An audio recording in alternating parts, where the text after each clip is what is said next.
Silent खड़े रहो, अनुशासन जाना चाहिए क्लास में।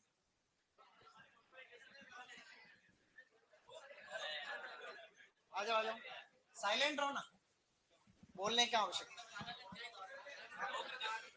अब इनको बिठाओ।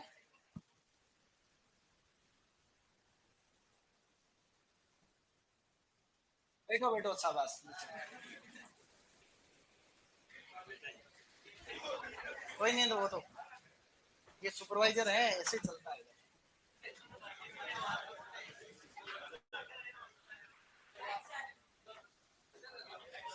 ये नौकरी लगने वाले हैं अभी। अब मैं उधर आ रहा हूँ, पीछे किसी को देखना नहीं। ऐसे मैं तुमसे बात करूंगा, क्वेश्चन पूछूंगा, तो ऐसे ही बैठे बैठे बताना, ठीक है। जाऊँ मैं इधर? अरे टाइम पे आओ, तुम क्या करो बाहर।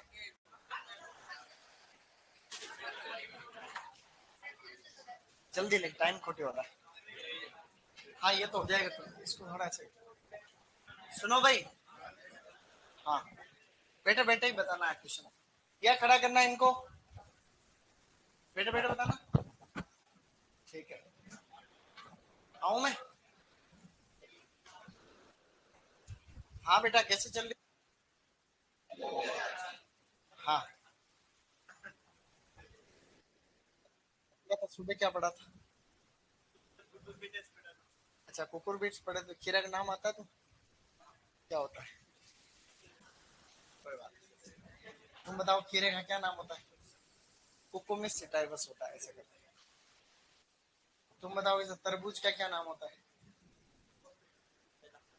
कुकुमिस सिट्रुलस लेनेटस होता है तरबूज। बैठो, शाबाश। ये गलत, उसमें उत्तर रिकॉर्ड नहीं होगा, टेंशन मत लो।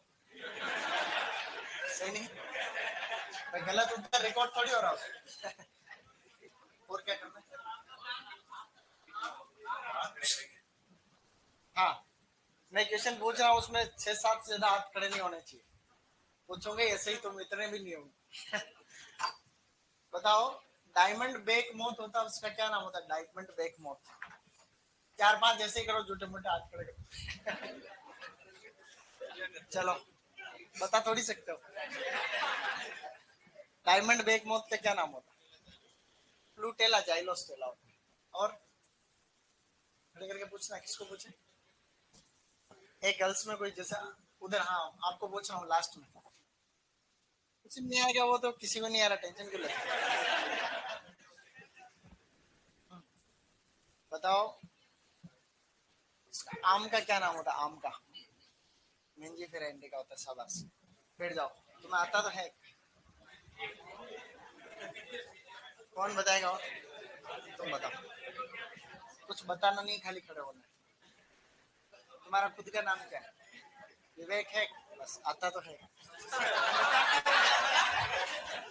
हाँ ठीक है। अरे कैमरे में रिकॉर्ड हो रही है, इसलिए साइलेंट साइलेंट। ओके गाइस, तो इस प्रकार से हमने कल कुकुर बिट्स पढ़ा था, और आज हम और जो है ऊपर बोर्ड का भी लो कुछ।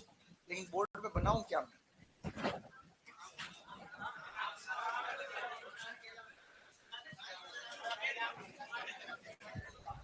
टाइम खराब हो रहा है, लेकिन एक अब आवाज नहीं आनी चाहिए। ऑनलाइन में मैं क्वेश्चन पूछ रहा हूँ, वो रिपीट, वो सब लोग जो है ऑनलाइन वालों को भी उत्तर देना रहता है, ठीक है।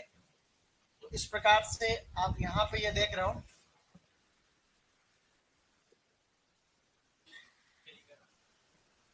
ये एक फ्रूट है गाइस। इसको हम लोग बोलते हैं इपिकार, इसको हम लोग बोलते हैं मीजोकार, और अंदर वाले को बोलते हैं अपन एंडोकार। सर, ये कुब है। इसमें इन सभी को मिला के क्या बोलते हैं, कौन बताएगा? इन सब को मिला करके हम लोग बोलते हैं पेरिकार बोलते हैं। यानी कि ये पूरा पूरा फ्रूट अंडाशय से बन गया। अंदर वाला सब किससे बन गया? बीजांड से बन गया। तो जो अंडाशय से बना वो पेरिकार पे, पेरिकार पे बाहरी बाहरी वाली भित्ति को क्या बोलते हैं? इपिकार, बीच वाली को मीजोकार को। क्या तुम्हारे समझ में आया? और बस, अब क्या किया? जल्दी, बस। ठीक है, अब हमने, अब तुम साइलेंट ही रहना। अब हम कुकुरबिट्स में आगे बढ़ जाएंगे। आज हमने एक टॉपिक पढ़ा था लिंग रूपांतरण का। ओके, उस लिंग रूपांतरण के अंदर अब हम लोग बात करेंगे, एक टेबल बनाने जा रहे हैं बहुत शानदार वाली। वो टेबल अगर तुम्हें आ गई, इसका मतलब तुम्हें अच्छी चीजें और आ गई। तो यहां पर मैं कुछ ऐसी स्थितियां लिखूंगा इधर जो नर पुष्पों की संख्या को बढ़ाती है। ऐसी कुछ परिस्थितियां हैं उनमें नर पुष्प बढ़ते हैं, तीर ऊपर जा रहा है इसका मतलब बढ़ते हैं। और यहाँ पर ऐसी कुछ परिस्थितियां हैं जिसमें मादा फूलों की संख्या बढ़ जाती है, मादा पुष्प बढ़ जाएंगे। ये एक अति महत्वपूर्ण बात मैं आपको बताने जा रहा हूं। जो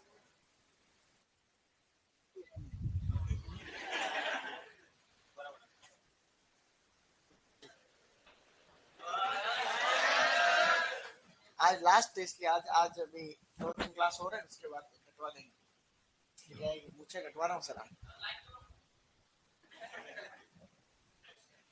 अब यहाँ से सुपरवाइजर के अंदर 2019 में, 21 में और 24 में ये क्वेश्चन आएगा। तो यहाँ पर नर पुष्पों की संख्या बढ़ाने वाले कारक मैं यहाँ लिखूंगा और यहाँ पर मादा पुष्पों की संख्या बढ़ती है वो कारक यहाँ लिखे जाएंगे। ये कारक अगर तुम्हें याद हो गए, इसका मतलब एक प्रश्न से होने की प्रायिकता अपनी सेट होगी। डन। तो इस तरीके से जो है आपको ध्यान रखना बस। अब हम कंसंट्रेट कर रहे हैं, ठीक है सर। अगर अगर आपने खेत के अंदर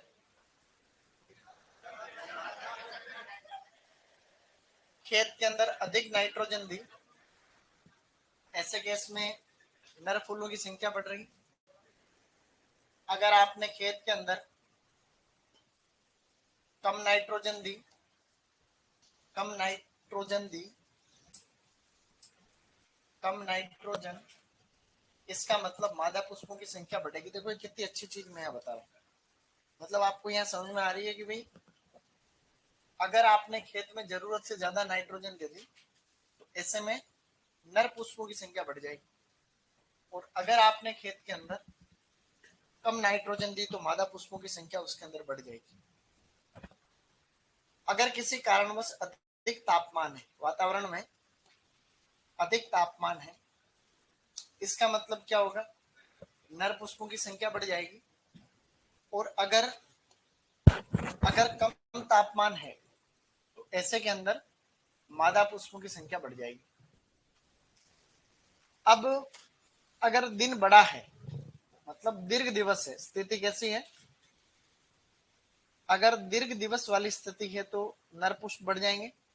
और अगर लघु दिवस वाली स्थिति है, 2 मिनट बाद में लिख लेना है ना, अगर लघु दिवस वाली स्थिति है तो ऐसे में क्या होगा, ये चीजें जो भी यहाँ बोर्ड पे लिखी इनमें से कोई भी छोटी मोटी बात एक भी नहीं, ध्यान रखना ढंग से भाई। ये तो रही परिस्थितियों की बात। अब ऐसे कुछ रसायन वगैरह है, उनसे भी फर्क पड़ता है नर और मादा पुष्पों की संख्या के ऊपर। जैसे कुछ केमिकल, रसायन का मतलब होता है केमिकल, और कुछ ऐसे हार्मोन भी है, उनसे फर्क पड़ता है। जैसे अगर आपने पौधे के ऊपर जिब्रेलिक एसिड का छिड़काव किया, GA3 जिब्रेलिक एसिड का छिड़काव किया अगर आपने, और अगर आपने छिड़काव किया AgNO3, यानी कि क्या होता है, सिल्वर नाइट्रेट, और एक है सिल्वर थायोसल्फाइड, सिल्वर थायोसल्फेट या सल्फाइड। अगर आपने इन तीनों में से किसी एक का भी छिड़काव किया तो कौन से फूल बढ़ेंगे।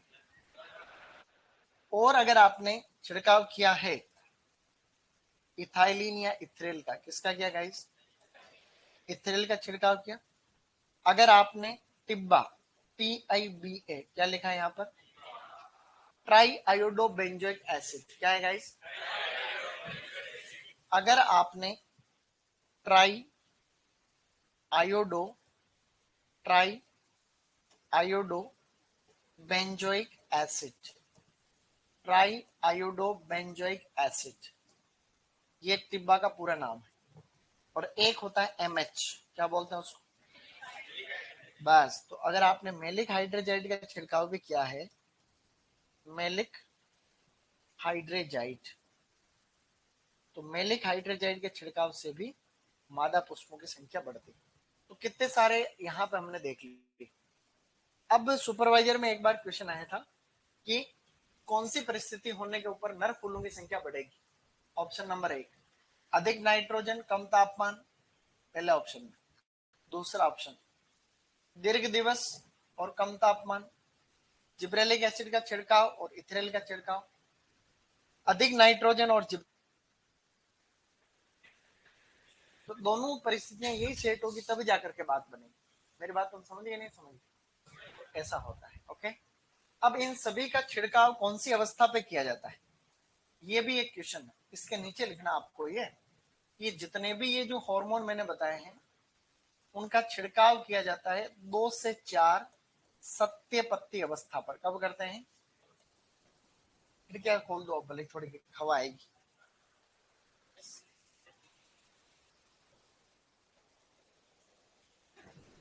लाइट ये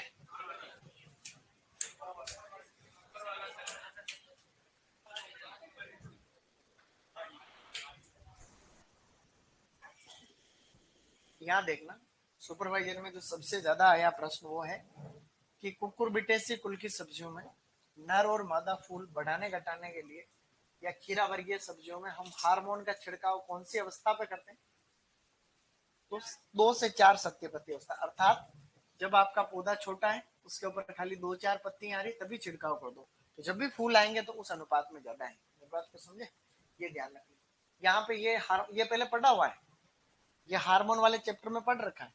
ऐसा नहीं कि भाई पहली बार आया, अपने जनरल हॉर्टिकल्चर के पढ़ने से ये तो फायदा होता है कि भाई चीजें पहले आती तो रिपीट होती वापस। तो gibberellic acid, silver nitrate and silver thiosulphide, इनसे नर पुष्प बढ़ेंगे। इथ्रेल, टीबा और मेली हाइड्रोजाइड से। अब आपको यहाँ बहुत काम की चीज बताने जा रहा हूँ। और अब यहाँ पे है तुड़ाई अवस्थाएं। क्या है गाइस? तुड़ाई अवस्था। तुड़ाई अवस्था से आपको क्या समझना है, अब देखना यहाँ। मतलब अब हम तरबूज खरबूज को तोड़ने की कोशिश कर रहे हैं। क्या कर रहे हैं? तोड़ेंगे। किन बातों का ध्यान रखेंगे? उसको बोलते हैं परिपक्वता सूचकांक। क्या बोलते हैं? परिपक्वता। परिपक्वता सूचकांक से तात्पर्य है कि तरबूज खुद बोलेगा कि अब तोड़ लो, ये है। तो हम सबसे पहले किसकी बात कर रहे हैं? तरबूज।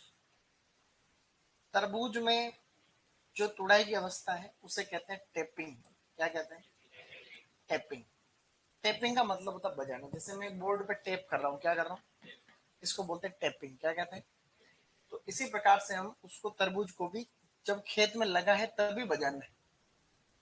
गाँव में आपने काफी बार देखा है कि भाई तरबूज अरबूज कोई बेचने वाला आता है तो हम उसको बजा बजा के चेक करके लेते हैं, तो उससे क्या फीलिंग आती है? तो एक तो अगर आप उसको बजा के चेक, जैसे खेत में लग रहा, भी तोड़ा नहीं हमने, तोड़ने का प्लान बना रहे, तो अगर हम उसको बजाते हैं धातु जैसी आवाज आती है। कैसी आती है? ऐसे जैसे किसी धातु को बजा रहे दिखे, धातु जैसी आवाज। धातु जैसी आवाज। धातु जैसी नहीं लिखेंगे, क्या लिखेंगे इसको? धातु जैसी लिखना पड़ेगा। लेकिन ये धातु जैसी आपको आवाज याद थोड़ी रखना है, आपको तो रखना है मेटेलिक साउंड। क्या रखना है? बोलो, मेटेलिक साउंड। मेटल का मतलब क्या होता है? तो ऐसे लग रहा है जैसे अपन किसी धातु को बजा रहे हैं।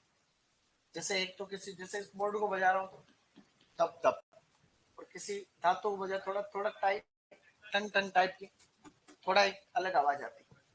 तो अगर किसी तरबूज को बजाने पे मेटेलिक साउंड आता है तो वो उसको अपरिपक्वता को दिखाता है। किसको दिखाता है? मतलब अभी तोड़ने लायक नहीं है। कहीं दूर के बाजार में ले जाना है तो इस अवस्था पे तोड़ सकते। दूरस्थ बाजार, ये आपको ये भी याद नहीं रखना है तरबूज के केस में, खाली ये याद रखना मेटेलिक साउंड। दूसरा, आपने तरबूज को बजाया, धीमी आवाज है। कैसी आई? धीमी आवाज। धीमी आवाज को बोलते हैं अपन डल साउंड। क्या कहते हैं? तो थोड़ा आपको डल साउंड है, कई बार इसको हेवी डल साउंड भी कहते हैं। हेवी, हेवी डल साउंड या फिर खाली डल साउंड। डल का मतलब दब दब, कैसी आवाज है? इसका मतलब ये परिपक्वता को दिखा रहा है। किसको दिखा रहा है? ये परिपक्वता को दिखा रहा है। आप इस अवस्था पे तोड़ सकते हो। समझ गए? तो प्रश्न आएगा कि तरबूज को कौन सी अवस्था पे तोड़ा जाता है? तो धीमी आवाज या धीमी, वहां आएगा ही नहीं, वहां तो खाली डल साउंड आएगा। क्या आएगा? वहां तो दो ही शब्द आएंगे, एक तो डल साउंड आएगा, एक मेटेलिक साउंड आएगा। मेटल यानी धातु जैसा, डल का मतलब धीमी आवाज आ रही है, दब करता है। तो इस अवस्था पे तोड़ो। एक मेच्योरिटी इंडेक्स और है। अब इसमें यूं है कि एक आजकल आप लोग और देखते हो जिसको बोलते हैं ग्राउंड स्पोर्ट। क्या बोलते हैं? ग्राउंड स्पोर्ट से क्या समझते हैं? जमीन पे जहां पर तरबूज पड़ा रहता है, ये तरबूज है, ये जमीन में जहां तरबूज पड़ा हुआ है वहां से पीला पीला सा हो गया। जमीन के ऊपर तरबूज का वह भाग जो टच कर रहा है वो कैसा हो जाएगा? पीला पड़ जाएगा। उसको क्या बोलेंगे अपन? Ground sport. ये क्वेश्चन प्री पीजी में पिछली बार आया था कि ग्राउंड स्पोर्ट किसका परिपक्वता सूचकांक है। दिल्ली में एक पेपर होता है, उसमें क्वेश्चन आया टेपिंग किसके चौड़ाई से संबंधित है। सीधा ये भी आ सकता है कि भाई मेटेलिक साउंड किससे संबंधित है? तरबूज। तो यही तो है। यहाँ मैंने कुछ भी नहीं लिखा हुआ। तरबूज को हम बजा के चेक करते हैं, उसको टैपिंग करते। अगर बजाया और आपने धातु जैसी मेटेलिक साउंड आया, इसका मतलब अभी कच्चा है, नहीं तोड़ सकते। अगर डल साउंड आया, धम धम टाइप की आवाज आई, थोड़ी भारी भारी आवाज, इसका मतलब उस समय आप तोड़ सकते हो। एक अलग से और है ग्राउंड स्पोर्ट।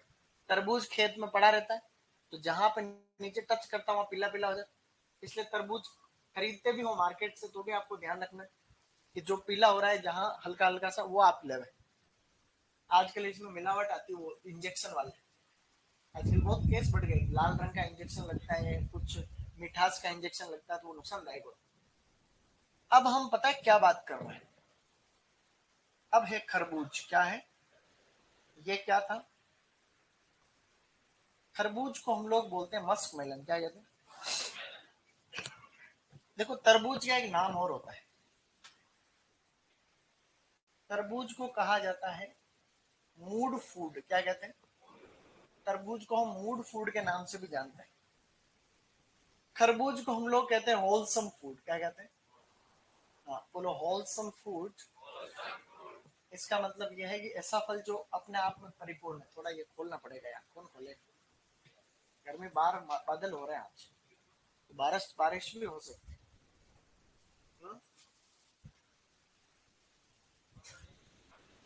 है? अब क्या ऐसे चलाए? मेरे को ऑलरेडी जुकाम हो रहा है तुम्हारे ये ठंडा गर्म के चक्कर में। ये पंखा चलता है, गर्मी होती है अभी, उधर जाके स्टाफ रूम में बैठते हैं तो जुकाम जुकाम हो रहा है। पता है क्या है ये जेब में?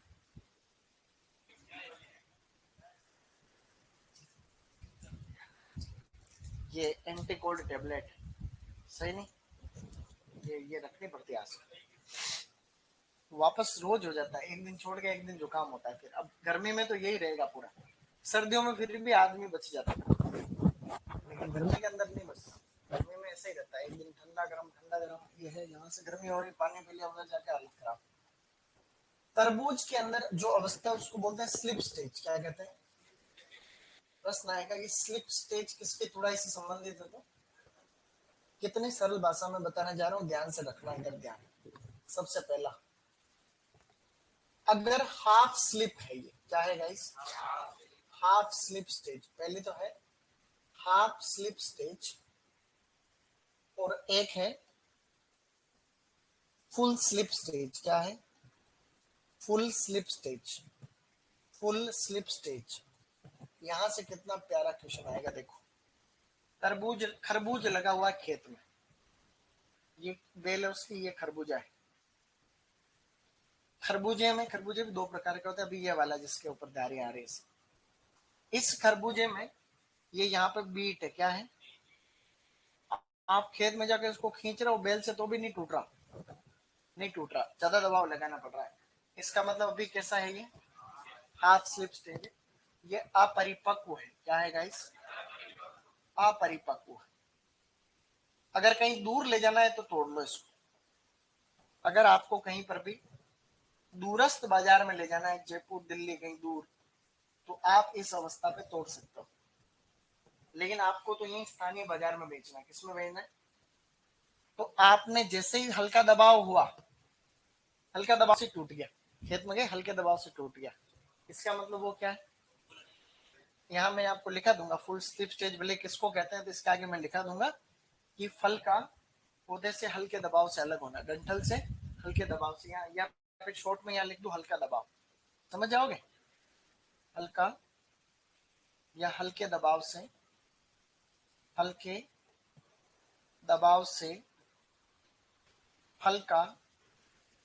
फल का बेल से अलग होना, यही तो है। बेल या डंठल, बेल से अलग होना, बेल से अलग होना, ये इसकी परिपक्वता को दिखाता है। किसको दिखाता है?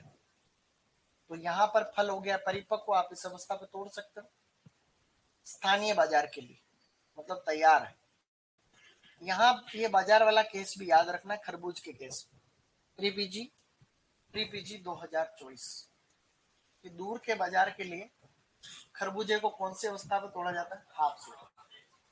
एग्रीकल्चर रिसर्च ऑफिसर 2023-24 कि खरबूज में अगर आपका खरबूज का फल पेड़ से हल्के दबाव से अलग हो गया है तो उस अवस्था को किस नाम से जानते हैं? एक तीसरी और अवस्था इसमें, उसको हम लोग बोलते हैं नेटिंग स्टेज। क्या कहते हैं? हाँ बोलो, नेटिंग स्टेज। खरबूजे एक तो ये पुराने वाले तुम देखते हो, आजकल सफेद ही आता पूरा खरबूज, देखा तुमने? अभी आने लगे कैसे उसके ऊपर जाली बनती, जाली को नेट बोलते हैं। क्या बोलते हैं? जब कच्चा होता है तो नेट नहीं बनती, जैसे फ्रूट आपका मैच्योर हो रहा है वो जाली अच्छे से बनती, तो वो नेट आपको आराम से दिखने लग जाएगी जैसे परिपक्व होगा, तो उसको हम लोग बोलते हैं नेटिंग स्टेज। नेटिंग स्टेज हरा मधु किस्म से संबंधित खरबूजे की एक किस्म है, उसका नाम क्या है? मतलब हरा मधु किस्म को कौन सी अवस्था पे तोड़ना चाहिए? Netting stage. बाकी सभी खरबूजों को कौन सी अवस्था पे तोड़ना चाहिए? अब देखो तुम्हें ऐसे अपने आप समझ में आ जाएगी। यहाँ पर अपन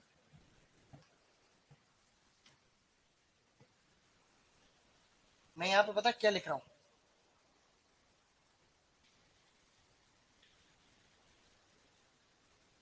नेटिंग स्टेज इन मस्कमेलन। सो बोल कुछ ही दबगा वो आ गया वैसे। ये इस फ्रूट के ऊपर यू कैन सी, फ्रूट के ऊपर आपको नेट दिख रही, ये जाली, इसको बोलते हैं नेट। तो नेटिंग स्टेज का मतलब यही होता है, समझ गए? अब हम बढ़ रहे हैं आगे। खरबूजे में तीन चीजें दिख रही सीधी सीधी। खरबूजे को कौन सी अवस्था पे तोड़ते हैं? स्लिप। स्लिप में भी दो चीजें, एक तो हाफ स्लिप है, एक फुल स्लिप। अगर बहुत ज्यादा जोर करके पेड़ से खींच उसको पौधे से खींच रहे हो फिर टूट रहा है तो वो हाफ स्लिप दूर के बाजार के लिए अपरिपक्व। अगर हल्के दबाव से अलग हो रहा है तो वो क्या है? फुल स्लिप स्टेज है, परिपक्व स्थानीय बाजार। और नेटिंग स्टेज पे कौन सी वैरायटी करते हो?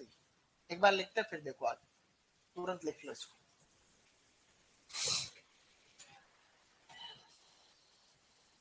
लिखो लिखो।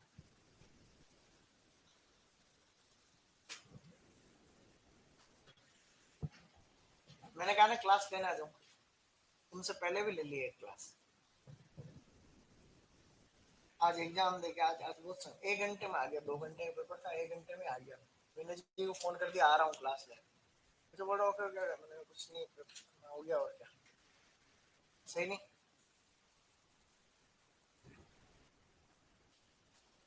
फेल तो एक ही नहीं होना था जो पास हो जाएंगे, वो कल तो हो गया पेपर, अब फेल नहीं होंगे। फेल होने वही था तुम्हें सुबह बताया जो, उसमें तीसरी जिसमें बोली थी ना, ऐसा पूछो मत, सही में नींद नहीं आई, 10 दिन हो गए उसके चक्कर में, पढ़ नहीं रहते, लेकिन उसकी टेंशन इतनी थी पूछो मत।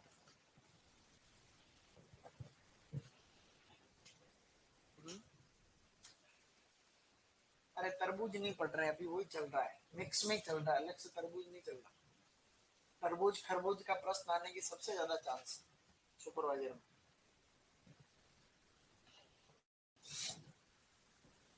चले आगे।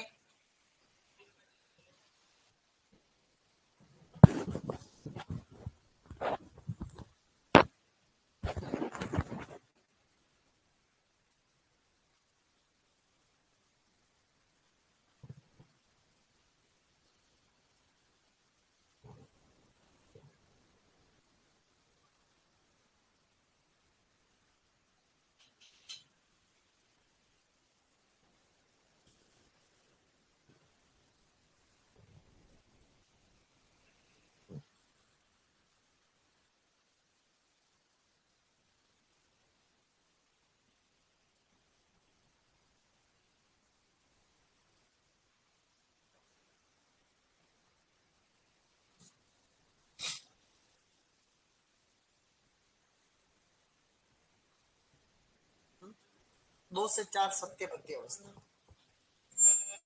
सत्यपत्य अवस्था 2 से 4।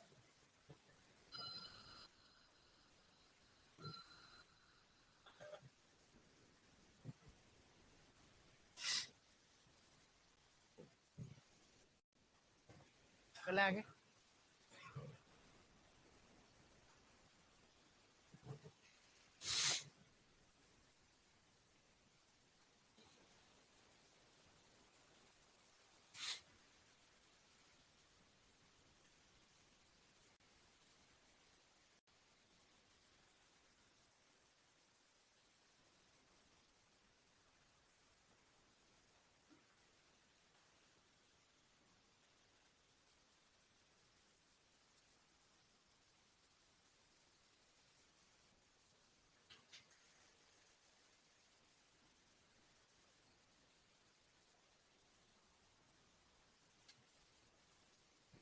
चले आगे।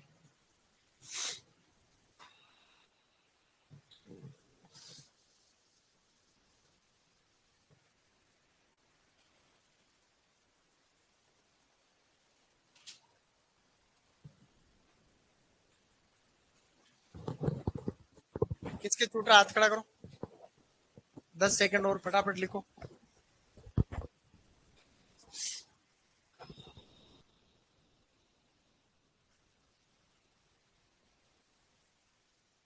आज तो बादल वैसा माहौल हो रहा सब जगह, नहीं कोई नहीं, बारिश हो जाए तो ठीक है अभी, लेकिन अभी तो गेहूं गेहूं को नुकसान हो सकता है। अभी पानी की जरूरत है गेहूं को वैसे, या कटाई पे होने वाले। अभी थोड़ी गेहूं कटेगी, सरसों कट रही होगी। गेहूं तो 1 महीने बाद कटे।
तो जैसी आवाज को मेटेलिक साउंड बोलते हैं,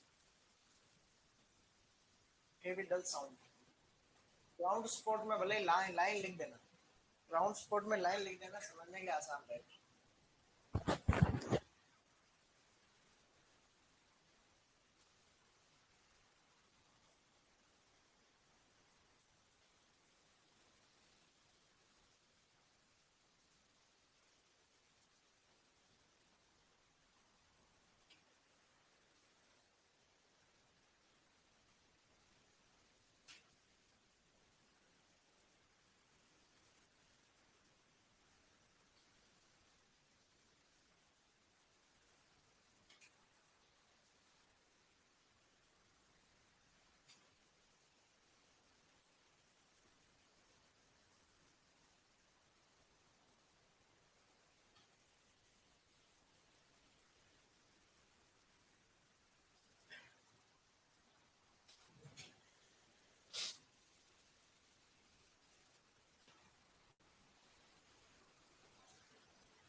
चले आगे।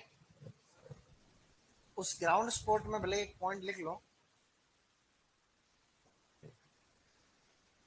फल का वह भाग, ग्राउंड स्पोर्ट में लिख सकते हो, फल का वह भाग जो जमीन को टच करता है, फल का वह भाग जो जमीन को टच करता है पीला हो जाता है।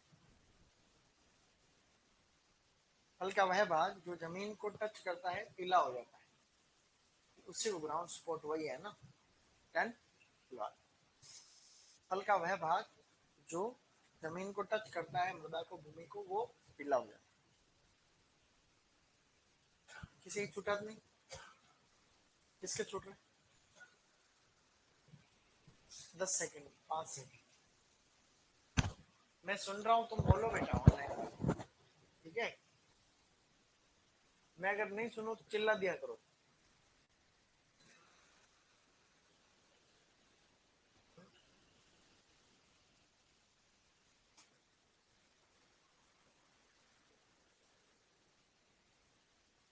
अगर हम भाषण देते समय घबरा जाए तो कोई दिक्कत नहीं, घबरा जाओ तो क्या फर्क पड़ेगा? तो माना है कहीं भाषण दे रहे हो और घबरा के गिर पड़ो, नहीं होना चाहिए, बाकी तो कोई दिक्कत नहीं। ऐसा नहीं घबरा के गिर पड़ गया बेहोश हो तो भी वापस हो जाएगा।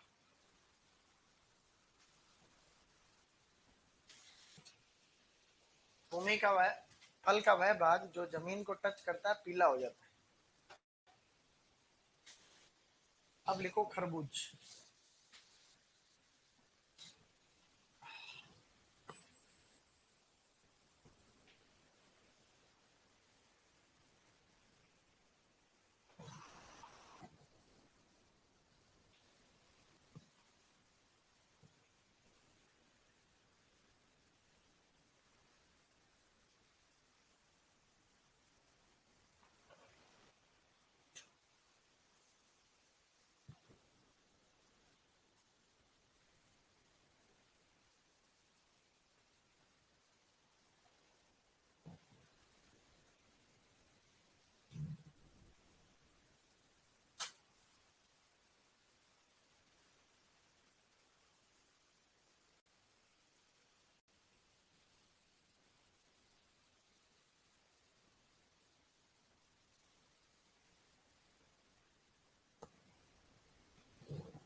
आवाज इससे तेज नहीं हो रही है, वो हमने कोशिश कर ली है और मैं कोशिश कर रहा हूँ, ठीक है, कि ऑनलाइन वालों का आवाज इससे ज्यादा तेज है।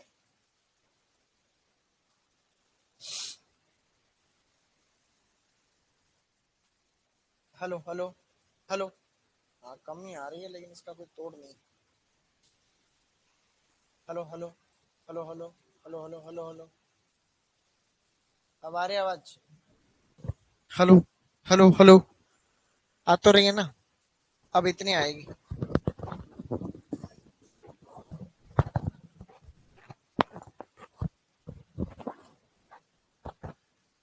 चले आगे।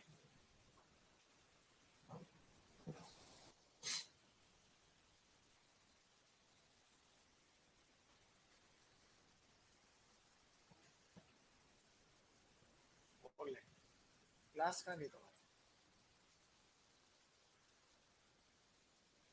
चल रहे तुमसे मामला गड़बड़ नहीं हुआ?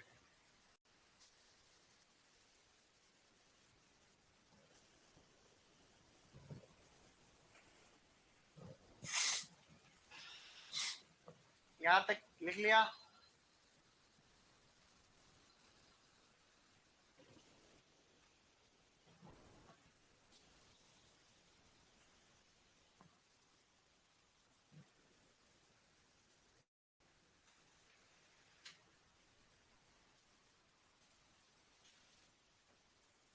सिस्टम तो अपने गर्मी नहीं है तो बहुत भारी समस्या है इस पूरे।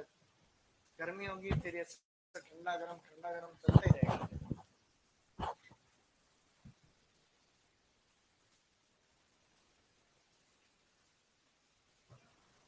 अभी किसके छूट रहा है ये? नेटिंग स्टेम लिखना हरू मधु किस्म, बस हरा मधु, हरू नहीं हरा। हरा मधु एक फेमस किस्म है। यहां तक डन है मामला, आगे बढ़ो। अब एक इंपॉर्टेंट पॉइंट आपको याद रखना, अगर कोई पूछे आपको कि दियारा खेती किससे संबंधित है, दियारा, तो ऐसे लिखो दियारा खेती, डायरा लैंड कल्टीवेशन, डायरा लैंड फार्मिंग। अपन तरबूज खरबूज को नदी के किनारे लगाते हैं ना, तालाब नदी, उसी को हम लोग दियारा खेती कहते हैं। तो आपको इसके आगे लाइन लिखनी है,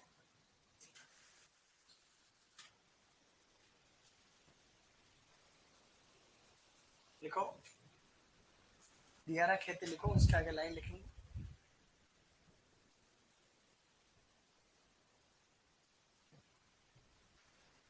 कि कुकुरबिट्स की नदी के किनारे खेती करना, कुकुरबिट्स की नदी के किनारे खेती करना, कुकुरबिट्स की नदी के किनारे खेती करना। हम नदी के किनारे जो होते हैं ना, वहां पर हम जनरली कुकुरबिट्स की खेती करते हैं ताकि फसल अगेती ले जा सके। कुकुरबिट्स की नदी के किनारे खेती करना, यह प्रश्न आता कई बार, दियारा खेती किसकी खेती से संबंधित, कुकुरबिट्स। अब आपको इसमें लिखना है, रोग लिखेंगे ना, रोग। हमने उसमें वो प्लूटेला जाइलोस्टेरा लिख लिया था ना, कीट। डायमंड बेक मोथ लिखा ना होल क्रॉप के अंदर, ठीक है। अब लिखो,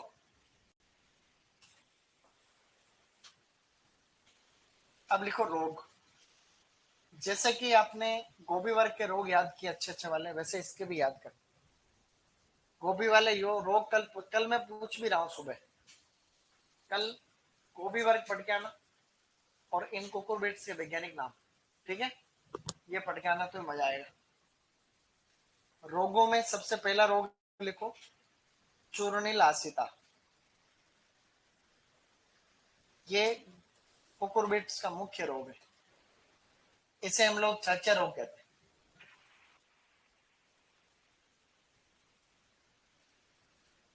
छाछा रोग, इसी चूर्णिल आसिता को स्टूडेंट्स हम छाछा रोग कहते हैं। आराम से लिखो इसको, अंग्रेजी में इसको बोलते powdery mildew, powdery, powdery mildew कहते हैं इसको, छाछा रोग को पाउडरी मिल्ड्यू कहते हैं।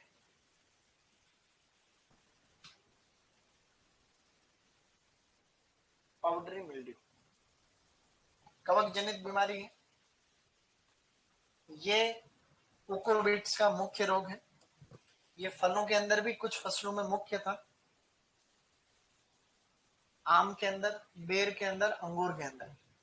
इसमें ये सब्जियों के अंदर भी सब में होता है, लेकिन मटर में और इसमें काफी खतरनाक है। इसका नाम लिखो इरिसिफी या इरिसाइफी, इरिसिफी चिकोरे सीरम, इरिसिफी चिकोरे सीरम, इरिसिफी चिकोरे सीरम।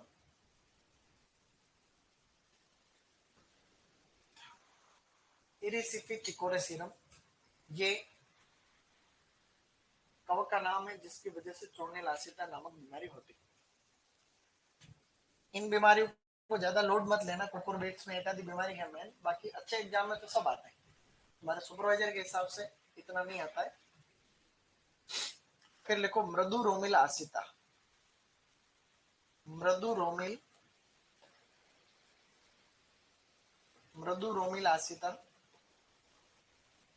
जिसे कहते हैं तुलासीता, इसी बीमारी का नाम है तुलासीता। अंग्रेजी में बोलते हैं डाउनी मिल्ड्यू, डाउनी मिल्ड्यू,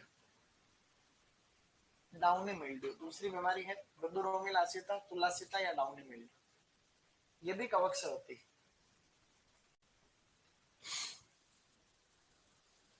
ये भी कवक जनित बीमारी है। उस कवक का नाम तो तुम बता भी नहीं सकते। Pseudo,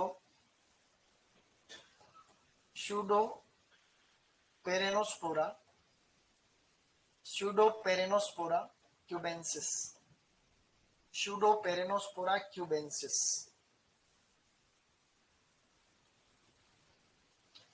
Pseudoperonospora cubensis.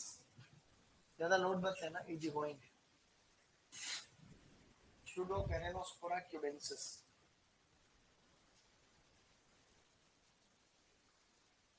सर आपको प्रति महीने सैलरी कितनी मिलती है? सैलरी से क्या ही करना. सैलरी तो आदमी की जिंदगी में सुकून चाहिए. आज क्या हुआ कि एक बेंगलोर के अंदर 1 करोड़ सैलरी थी उसकी सालाना, 1 करोड़ पैकेज था. उसने वो छोड़ दी क्योंकि काम का इतना लोड रहता है. जैसे जैसे तनख्वाह बढ़ती है ना वैसे वैसे लोड बढ़ता है. 10 साल हो गए करते हुए काम हो के अब दाब गया क्या मैं. ना तो घर वालों को टाइम दे पाते हैं, ना परिवार को दे पाते हैं, ना शरीर का ध्यान देता है, इसलिए नौकरी छोड़ आया. लेकिन 1 करोड़ जिसकी नौकरी होती है वो छोड़ सकता है. जिसकी होती 20,000 हमारे जैसों. अब कोई आदमी अगर 10 साल तक नौकरी कर भी लेने के अब तो लोड बढ़ गया, अब तो छोड़ दो, छोड़ थोड़ी सकते. 10 साल हो गए तो 10 करोड़ रुपए आधे खर्च के आधे तो बचे होंगे भाई. 5 करोड़ तो बचे होंगे. 5 करोड़ का ब्याज का सही नहीं.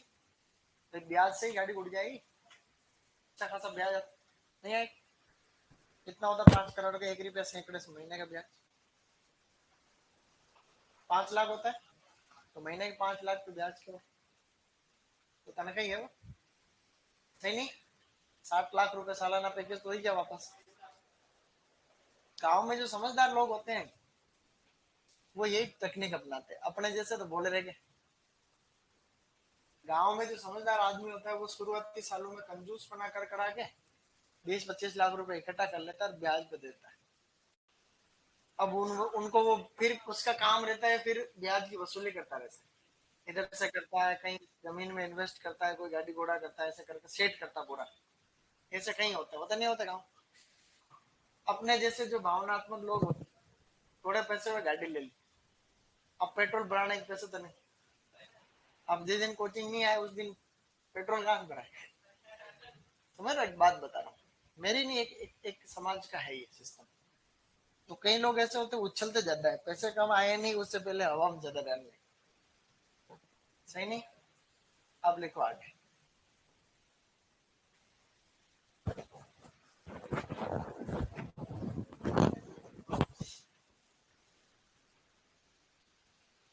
ये 2 मुख्य रोग हो गए. अब कुछ माइनर डिजीज जो बड़े एग्जाम में आते हैं वो बहुत ध्यान से है कि एक है बड नेक्रोसिस. एक लिखो बड नेक्रोसिस. ये बड नेक्रोसिस एक वायरल है. बड नेक्रोसिस वायरस है. वायरस इसका वाहक कीट होता थ्रिप्स. इसको फैलाता है थ्रिप्स. और ये बीमारी खासकर तरबूज में ज्यादा होती है. सभी कुकुरबिट्स में भी ये तरबूज में ही ज्यादा होती है. बड नेक्रोसिस वायरस से होता है और इसका वाहक है थ्रिप्स. बड नेक्रोसिस थ्रिप्स. एक बीमारी और होती है जिसको बोलते हैं चुड़ैल वाला रोग. विच ब्रूम इसको बोलते हैं. विच ब्रूम का मतलब होता है WITCH, WHICH नहीं. चुड़ैल का मतलब बिल्कुल पौधा अब नॉर्मल साइज का असामान्य विकृति टाइप हो जाती है उसको. माइकोप्लाज्मा से होता है. माइकोप्लाज्मा से होता है. और माइकोप्लाज्मा को फैलाने वाला वही कीट है. बताओ क्या होगा. Leave hopper. हमने पढ़ा था ना बैंगन में. तो लीव हॉपर. और ये खासकर करेले में होता है. ये बीमारी खासकर करेले में होती है. ठीक है.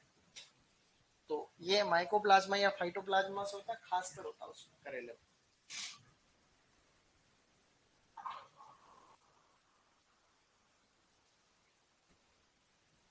महाराष्ट्र के अंदर अभी तुमने पिछले कुछ दिनों में सुना है कि वहां कुछ लोगों के बाल झड़ गए. आपने ये न्यूज देखी होगी कि कुछ गांवों के लोगों के रहस्यमय तरीके से बाल झड़ने की घटना सामने आई, तबियत बिगड़ने की घटना सामने आई. ऐसे हाथ लेते तो बाल हाथ में आ रहे थे. ऐसे सुनो मेरी बात. पहले ये पूरे भारत स्तर पर मुद्दा उठा था. कि महाराष्ट्र के गांव में वहां लगभग 300-400 लोग ऐसे हैं कुछ गांवों में, जैसे ये सब पकड़े और बाल हाथ में आ गए। बच्चे स्कूल में जा रहे थे, शादियां टूट गई, शादियां मतलब संबंध हो रखे थे, पता चला लूडी होगी, अब कौन शादी, लड़की मोडी होगी, अब कौन शादी, ऐसा हो गया। तो आज उसकी रिपोर्ट आई है, आज उसकी रिपोर्ट आई है, उसमें देखो, ये याद है क्योंकि उसका कारण पता चला ना, इसलिए तुम्हारे काम का है।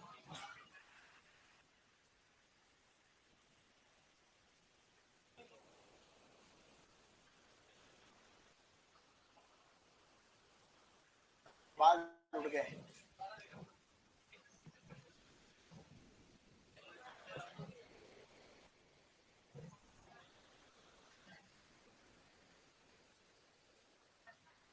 कुछ तो आएगा। अरे यार कुछ,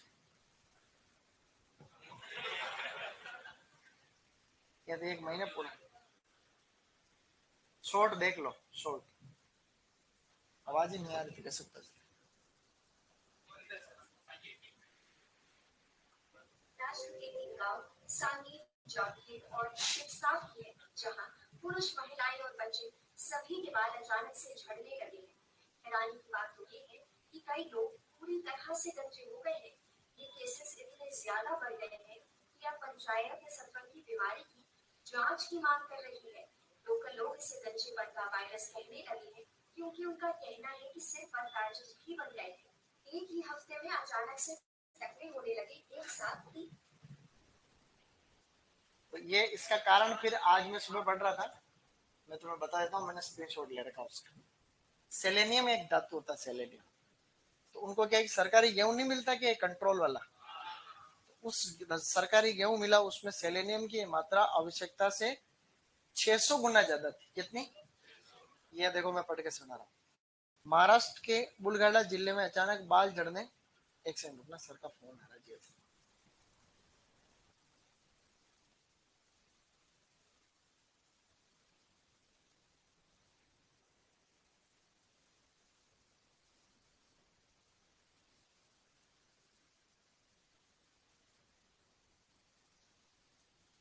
तो महाराष्ट्र के जिले में एक्यूट एलोपेशिया टोटलिस के मामले सामने आए। इसकी वजह सरकारी राशन दुकानों से मिलने वाले गेहूं में अत्यधिक मात्रा में सेलेनियम की मात्रा बताई जा रही है।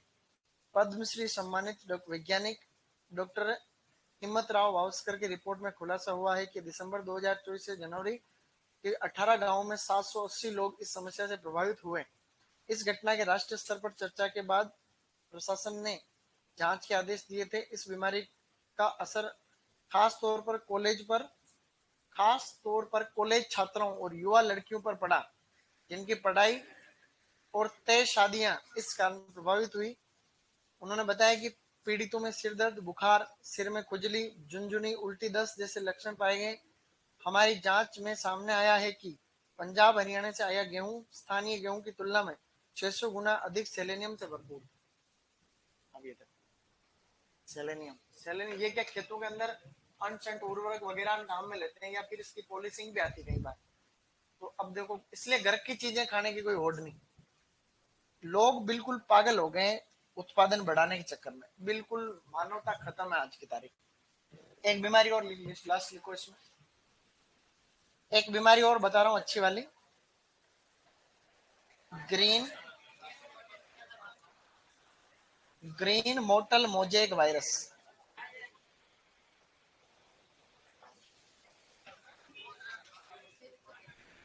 ग्रीन मोटल मोजेक वायरस, आवाज नहीं, ये लिखो, ग्रीन मोटल मोजेक वायरस। ये भी वायरस, वायरस इसका वाहक के बीच, ये बीज से फैलता है, और ये खासकर खीरे में होता है। किसमें होता है? ये खीरे में।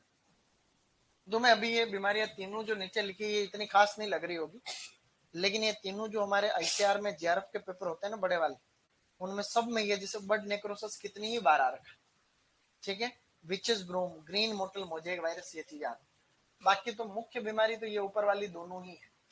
जो ज्यादातर नुकसान पहुंचाने वाली बीमारियां तो ये दो है ऊपर वाली। Green mottle mosaic virus, short में कैसे लिखते हैं इसको? GM GMMV, GMMV।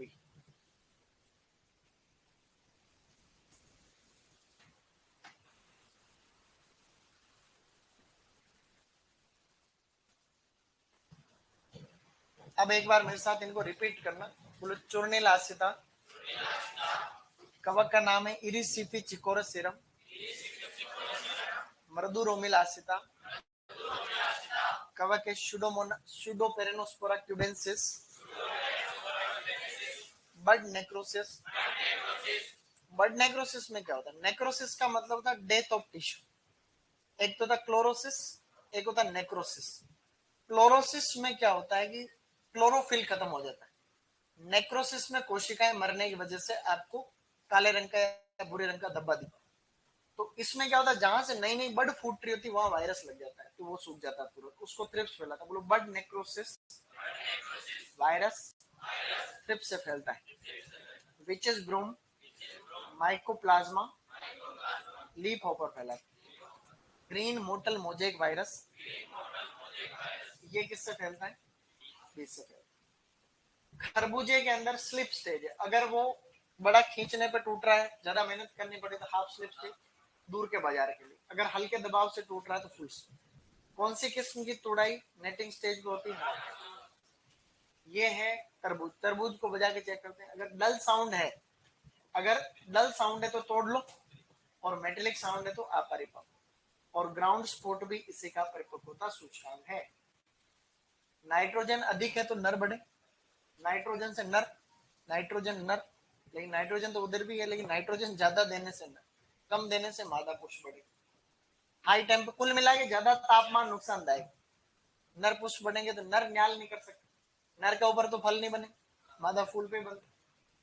और दीर्घ दिवस, बड़ा दिन है तो भी वही बात होगी। जिब्रेलिक एसिड, सिल्वर नाइट्रेट और silver thiocide, Ethrel tri iodo benzoic acid और मैलिक हाइड्रोजाइड मादा पुष्पों की संख्या को बढ़ाते हैं। समझ गए? तो ये सब बातें हैं। कल वैज्ञानिक नाम पढ़ के आओ, देखिए क्या कर पाते हो। सुबह है ना, कल 2 घंटे ले लेंगे, कोशिश करेंगे क्लास। कल महाशिवरात्रि भी,